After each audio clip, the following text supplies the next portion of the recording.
Hello friend, आइए आज आपको वेश्या का 8वां भाग सुना रहा हूँ जो प्रेमचंद जी द्वारा लिखे गए हैं। चलिए स्टार्ट करते हैं। 7-8 दिन तक सिंगार सिंह ने सारा शहर छान, पुलिस में रिपोर्ट भी, समाचार पत्रों में नोटिस छपाई, अपने आदमी दौड़ाने लेकिन माधुरी का कुछ भी सुराग न मिला कि फिर महफिल गर्म होती। मित्रवृंद सुबह शाम हाजिरी देने आते और अपना सा मुँह लेकर लौट जाते। सिंगार ने पास उसके साथ गपशप करने का समय न था। गर्मी के दिन सजा कमरा भट्ठी बना हुआ था। खास की टोपियाँ भी थी, पंखा भी, लेकिन गर्मी जैसे किसी के समझाने बुझाने की परवाह न करना चाहती थी। अपने दिल का भार निकाल कर ही रखेगी। सिंगार सिंह अपने वाले कमरे में बैठा हुआ पेग पर पेग चढ़ा रहा था, पर अंदर की आग न शांत होती थी। उस आग ने ऊपर की घास फूस को जलाकर भस्म कर दिया था और अब अंतरस्थल की जड़ रहित और चार को द्रवित करके बड़े वेग से ऊपर फेंक रही थी। माधुरी की भाई ने उसके आमदी हृदय को इतना साहस दिया था कि वह अपना जीवन की बेकार सा मालूम होता। माधुरी उसके जीवन के सबसे सत्य वस्तु थी, सत्य भी जो सुंदर भी। उसके जीवन का सारा रेखा उसी बिंदु पर आकर जमा हो जाती थी। वह बिंदु एकाएक पानी के बुलबुले की भांति मिट गया और अब वे सारे रेखा, वे सारी भावनाएं, वे सारी मृदु स्मृतियाँ और झलाई हुई मधुमक्खियों की तरह बनाती फिरती थी, जिसका छत्ता जला दिया गया हो। जब माधुरी ने कपट व्यवहार किया तो और किसके कोई आशा की जाए।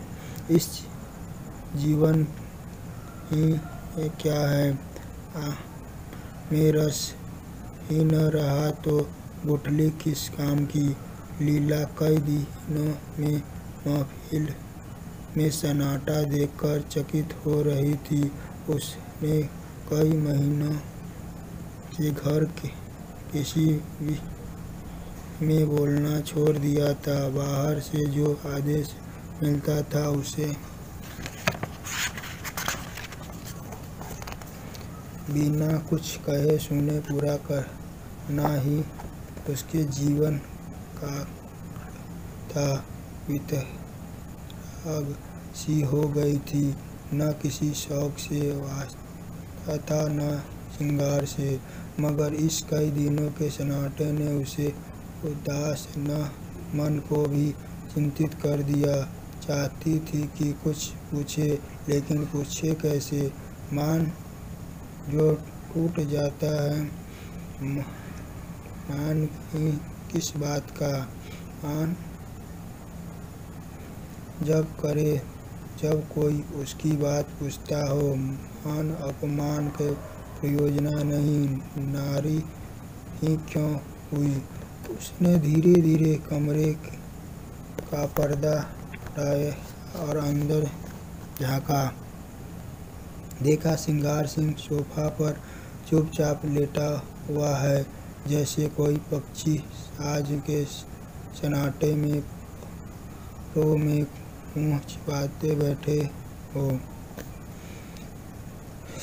मीप आकर बोली, मेरे मुंह पर ताला डाल दिया गया है, लेकिन क्या करूं, बिना बोले रहा नहीं जाता। कई दिनों से सरकार की महफिल से सन्नाटा क्यों है? तबीयत तो अच्छी है। सिंगार ने उसकी ओर आंखें उठाई, में था भरी हुई थी। कहा, तुम अपने मैके क्यों नहीं चली जाती लीला? आपकी जो आज्ञा पर यह तो मेरे प्रश्न का उत्तर न था। वह कोई बात? मैं बिल्कुल अच्छा हूँ। ऐसे बेसाए और मौत भी नहीं आती। अब इस जीवन से जी भर गया।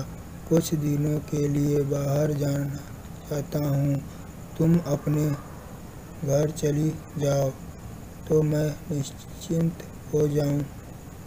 भला आपको मेरी इतनी चिंता तो है। अपने साथ जो कुछ ले जाना चाहती हो ले जाओ। मैंने इस घर की चीज़ों को अपना समझना छोड़ दिया है। मैं नाराज़ होकर नहीं कह रही हूँ लीला, न जाने कब लौटूँ। तुम यहाँ अकेले कैसे रहोगी? कई महीने के बाद लीला ने पति के आंखों में स्नेह की झलक देखी। मेरा विवाह तो इस घर की संपत्ति से नहीं हुआ है। जहाँ तुम रहोगे वहीं मैं रहूँगी। मेरे साथ तो अब तक तुम्हें रोना ही पड़ा। लीला ने देखा, सिंगार की आंखों में आंसू की एक बूंद नीले आकाश में चंद्रमा की तरफ गिरने को ही रहती। उसका मन भी पुलकित हो उठा। महीनों की सुहागिन में जलने के बाद अन्न का एक दाना पाकर वह उसे कैसे ठुकरा देता। पेट नहीं भरेगा, कुछ भी नहीं होगा, लेकिन उस दाने में ठुकराना क्या उसके बस की बात हुई? उसके बिल्कुल पास आकर अपने आंचल को उसके समीप ले जाकर कहा, मैं तो तुम्हारी हो गई। हंसाओगे हंसूंगी, रुलाओगे रोऊंगी, रखोगे तो रहूंगी, निकालोगे तो भी रहूंगी। मेरे घर तुम हो, धर्म तुम हो, अच्छी हूँ तो तुम्हारी हूँ, बुरी हूँ तो तुम्हारी हूँ। और दूसरे क्षण सिंगार के विशाल सीने पर उसका सिर रख हुआ था और उसके हाथ थे लीला कमर पे। दोनों के मुख पर हर्ष की लाली थी, आंखों में हर्ष के आंसू। गैर मन में एक ऐसा तूफान जो उन्हें न जाने कहाँ उड़ा ले जाएगी। एक क्षण के बाद सिंगार ने कहा, तुमने कुछ सुना? माधुरी भाग गई और अगला दयाकृष्ण उसकी खोज में निकला। लीला को विश्वास न आया। दयाकृष्ण, हाँ जी, जिस दिन वह भागी है उसके दूसरे ही दिन वह भी चल दिया। वह तो ऐसा नहीं है। और माधुरी क्यों भागी? दोनों में प्रेम हो गया था। माधुरी उसके साथ रहना चाहती थी, वह राजी न हुआ। लीला ने एक लंबी सांस ली। दयाकृष्ण के वे शब्द याद आए जो उसने कई महीनों पहले कहते, या कृष्ण की वे याचना भरी आंखें उसके मन को छूने लगी। सहसा किसी ने बड़े और जोर से द्वार खोला और थरथराता हुआ भीतर आने कमरे के द्वार पर आ गया। श्रृंगार ने अचकित होकर कहा, अरे तुम्हारी यह क्या हालत है कृष्णा, किधर से आ रहे हो? दया कृष्ण की आंखों लाल थी, श्रृंगार और मुंह पर गर्द जमी हुई, चेहरे पर घबराहट जैसे कोई हो। उसने चिल्लाकर कहा, तुमने सुना, माधुरी इस संसार में नहीं रही। और दोनों हाथों से सिर पीट पीट कर रोने लगे, मानो हृदय और प्राणों को आंखों से बहा देगा।